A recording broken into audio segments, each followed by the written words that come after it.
అప్పట్లో ఒకసారి తెలంగాణ తొలి ముఖ్యమంత్రి కేసీఆర్ పుట్టినరోజు వేడుకలను ఓ అధికారి నిర్వహిస్తే ఆయనపై చర్యలు తీసుకున్నారే. మరి రాహుల్ గాంధీ బర్త్డే నిర్వహిస్తే ఇప్పుడు ఎలా ఒప్పుకున్నారు? అప్పుడు తప్పు అనిపించిన పని ఇప్పుడు ఎలా కరెక్ట్ అయింది? మిస్టర్ సీఎం, తెలంగాణలో ప్రభుత్వ పాఠశాలల ప్రాంగణంలో రాజకీయ నాయకుల పుట్టినరోజులు, ప్రైవేటు లేదా రాజకీయ కార్యక్రమాలను నిర్వహించడం నిషిద్ధమని విద్యాశాఖ గతంలో సర్క్యులర్ జారీ చేయలేదా?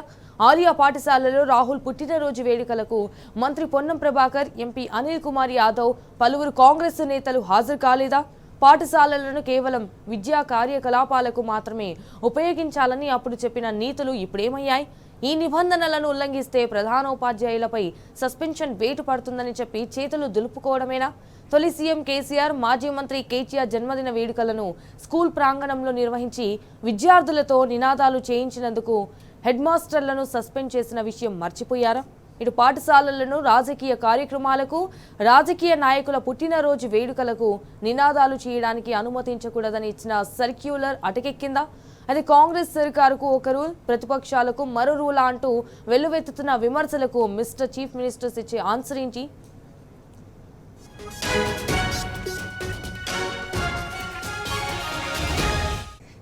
ఇక దీనిపై మరింత సమాచారాన్ని మా ప్రతినిధి మహేష్ ద్వారా తెలుసుకుందాం. మహేష్, చెప్పండి.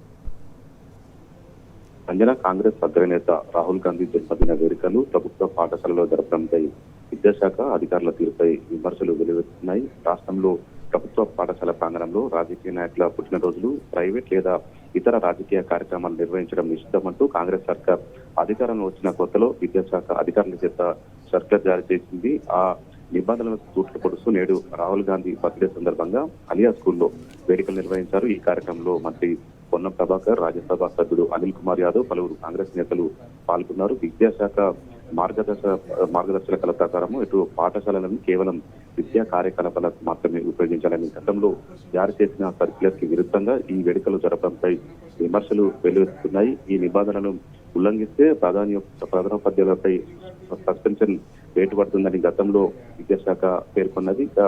మాజీ ముఖ్యమంత్రి కేసీఆర్, మాజీ మంత్రి కేటీఆర్ జన్మదిన వేడుకలను స్కూల్ ప్రాంగణంలో జరిపినందుకు అటు అదేవిధంగా జిట్టే స్మైల్ కింద విద్యార్థులకు ఉచిత నోట్ బుక్స్ కావచ్చు, స్టేషనరీ, ఇతర స్టేషనరీ పంపిణీ చేసినందుకు ఈ కార్యక్రమం చేసినందుకు అప్పట్లో స్కూల్ హెడ్ మాస్టర్ల మీద చర్యలు తీసుకుంది. ఆ హెడ్ మాస్టర్లను సస్పెండ్ చేసింది. కానీ కాంగ్రెస్ సర్కారు వచ్చిన కొత్తలో ఈ కార్యక్రమం చేపట్టినందుకు ప్రభుత్వ పాఠశాలల్లో రాజకీయ, మతపరమైన లేదా ప్రైవేటు కార్యక్రమాలకు అనుమతి ఇవ్వద్దని పాఠశాల విద్యాశాఖ అధికారులు స్పష్టమైన ఆదేశాలు జారీ చేశారు. ఇక పాఠశాలలను రాజకీయ కార్యక్రమాలకు కావచ్చు, రాజకీయ నాయకుల పుట్టినరోజు వేడుకలకు అదేవిధంగా నినాదాలు చేయకూడదు అంటూ కూడా సర్క్యులర్ లో స్పష్టంగా పేర్కొన్నారు. కానీ నేడు అలియా పాఠశాలలో రాహుల్ గాంధీ పుట్టినరోజు వేడుకలు జరపడం మంత్రి పొన్నం ప్రభాకర్ విద్యార్థుల చేత రాహుల్ గాంధీకి జై అంటుకోవచ్చు, రాహుల్ గాంధీ నినాదాలు చేయించారు. రాహుల్ గాంధీ గురించి గొప్పగా చెప్తూ విద్యార్థుల ముందు తన ప్రసంగం కూడా కొనసాగించారు. కాంగ్రెస్ సర్కార్ కు ఒక రోజు, మరొక ప్రతిపక్షాలకు మరొక రోజు ఉంటుందా అంటూ ప్రభుత్వం కావచ్చు, ఇటు విద్యాశాఖ అధికారులపై తీవ్ర విమర్శలు వెల్లువెత్తుతున్న పరిస్థితి నెలకొంది. Okay, all right Mahesh, thank you for the updates.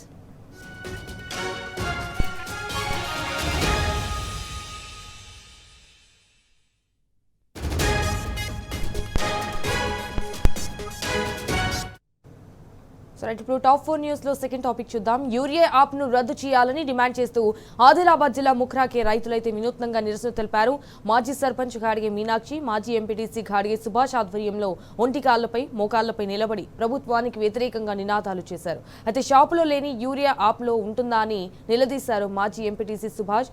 App పేరుతో రేవంత్ రెడ్డి రైతులను తీవ్ర ఇబ్బందులకు గురి చేస్తున్నాడని మండిపడ్డారు. నాడు కేసీఆర్ పాలనలో ఎంత యూరియా కావాలన్నా దొరికేదని, కానీ ప్రస్తుత కాంగ్రెస్ పాలనలో మాత్రం యూరియా కోసం రోడ్డెక్కాల్సిన దుస్థితి వచ్చిందని వాపోయారు. అయితే వెంటనే యూరియా యాప్ను రద్దు చేసి షాపుల్లో యూరియా ఇవ్వాలని డిమాండ్ చేశారు సుభాష్.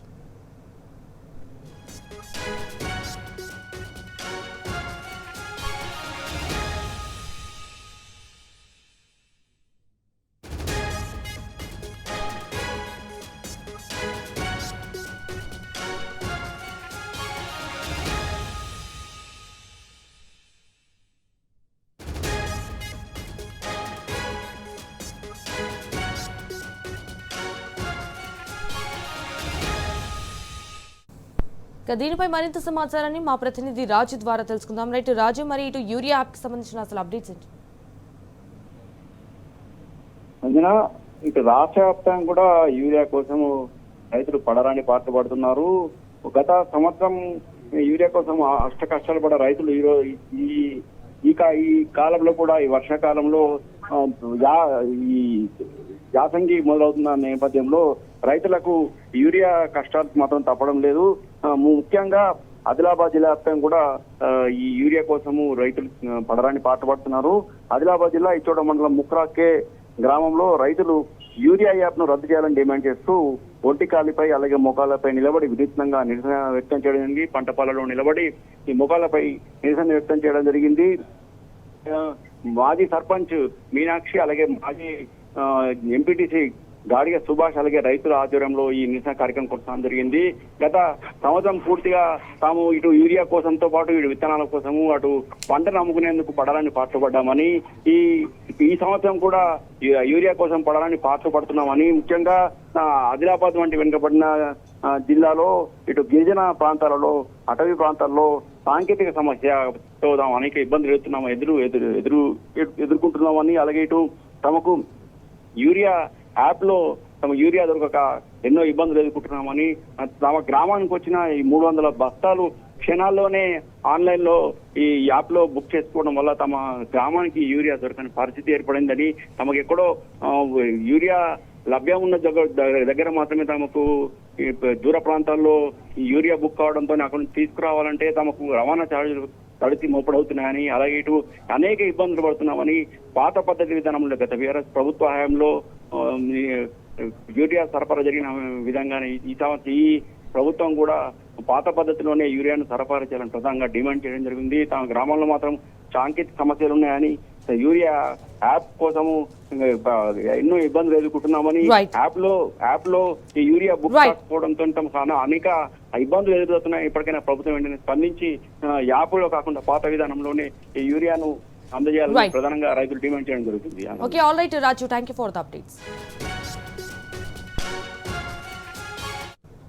టాప్ 4 న్యూస్ లో ఫైనల్లీ 4 టాపిక్ చూద్దాం. ఇటు యుద్ధానికి తెరపడడంతో పసిడి దిగొస్తుంది. ఉద్రిక్తతలు చెల్లారడంతో ఇన్వెస్టర్ల చూపు బంగారం వెండిపైకి మళ్లింది. పసిడి ప్రియులకు నిజంగా ఆదిరిపోయే వార్తే, అంతర్జాతీయ ఉద్రిక్తతలతో నిన్నటి వరకు పరుగులు పెట్టిన ధరలు ఇవాళైతే భారీగా దిగొచ్చాయి. 10 గ్రాముల 24 క్యారెట్ల బంగారం ధర ఒక్కసారిగా అయితే 3,650 తగ్గి 1,49,00,000 దగ్గర ట్రేడ్ అయింది. 22 క్యారెట్ల బంగారం ధర 3,350 తగ్గి 1,34,000 పలుకుతోంది.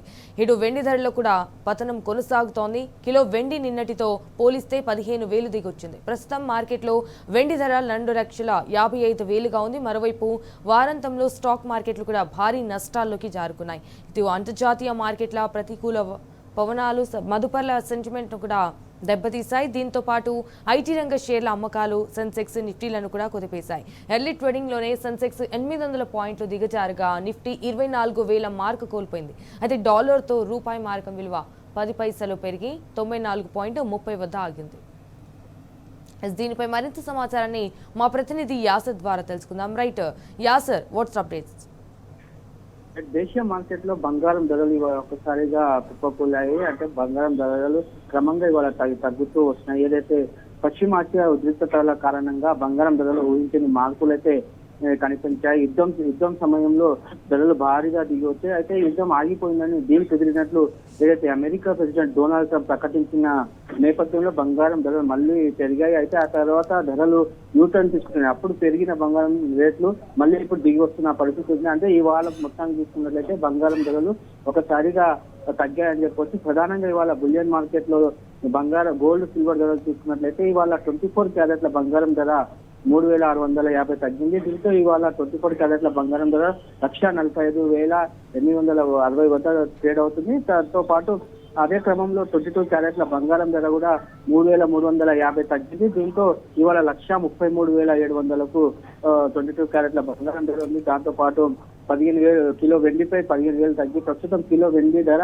2,55,000 వద్ద కొనసాగుతుంది. మెయిన్ గా ఈ గోల్డ్ ధరలు ఇవాళ తగ్గడానికి ముఖ్యంగా 2-3 కారణాలు చెప్పుకోవచ్చు. ఏదైతే అమెరికా ఇరాన్ పీస్ డీల్ ఒప్పందం కుదుర్చుకోవడం బంగారం పతనానికి ఒక కారణం అని చెప్పవచ్చు. ఏదైతే అంతర్జాతీయ మార్కెట్ లో బంగారం ధరలు తగ్గడం, అమెరికా డాలర్ బలపడడం, అమెరికా వడ్డీ రేట్లపై కఠిన సంకేతాలు ఇవ్వడం వంటి కారణాలతో పసిడి ధరలపై ఒత్తిడి పెరిగి దీంతో ప్రపంచవ్యాప్తంగా బంగారం ధరలో క్షీణత అయితే కనిపిస్తుంది. దీంతో పాటు దేశీయంగా రూపాయి కొంత బలపడటం, అంతర్జాతీయ మార్కెట్ లో బంగారం ధరల పతనం కలిసి భారత మార్కెట్ లోని ధరలు తగ్గాయడానికి మెయిన్ రీజన్ గా మనం చెప్పుకోవచ్చు. దీంతో బంగారం ధరలు ఇవాళ భారీగా పతనమైనట్లు తెలుస్తుంది. ముఖ్యంగా మనం చూసుకున్నట్లయితే గత కొంతకాలంగా రికార్డు స్థాయిలో ఆకాశం హద్దుగా పెరుగుతూ పోయిన బంగారం ధరలు ఇప్పుడు క్రమంగా తగ్గుతున్నాయి. ముఖ్యంగా అంతర్జాతీయ మార్కెట్ లో చోటు చేసుకున్న ఆకస్మిక పరిణామాలు, బులియన్ మార్కెట్ లో ఒడిదుడుకుల వల్ల పసిడి ధరలు అయితే తగ్గాయి. బంగారం ధరలు తగ్గిన నేపథ్యంలో ప్రస్తుతం పెళ్లిళ్లు, శుభకార్యాల కోసం నగలు కొనాలనుకునే వారికి ఒక అద్భుతమైన ఊరటగా మారిందని చెప్పొచ్చు. బంగారం కొనుగోలు చేయాలని ఎదురు చూసిన వారికి ఈ రోజు నిజంగా మంచి రోజు అని చెప్పొచ్చు. గత కొన్ని రోజులుగా దేశీయ బులియన్ మార్కెట్ లో ధరలు తీవ్రమైన ఒడిదుడుకులకు లోనవుతున్నాయి. అయితే నేటి మార్కెట్ ప్రారంభం కావడంతోనే పసిడి ధరలు సానుకూల మార్పు చోటు చేసుకుంది.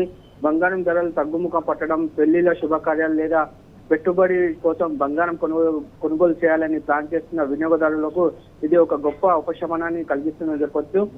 మొత్తంగా చూస్తే ఇవాళ దేశీయ మార్కెట్ లో బంగారం ధరలు తగ్గడం కొనుగోలుదారులకు ఖచ్చితంగా ఒక ఊరటనిచ్చే అంశం.